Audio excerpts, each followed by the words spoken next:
sigap membela bangsa.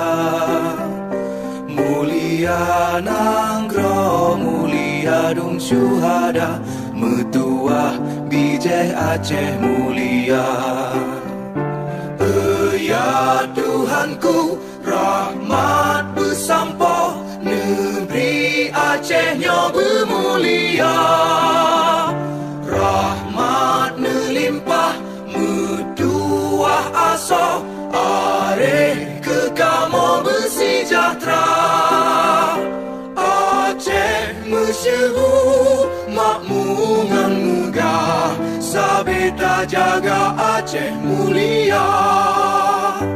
Bekaden Aceh melimpah bago, bermesaho mesyedara.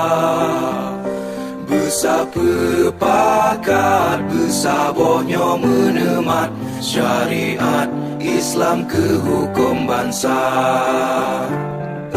Ya Tuhanku, rahmat. Silaturahmi dengan mantan bupati kita dulu waktu masa bekerja. Temu kangen. Ya kayaknya nggak berpisah lagi, tapi waktu yang menentukan. Kita harus berpisah.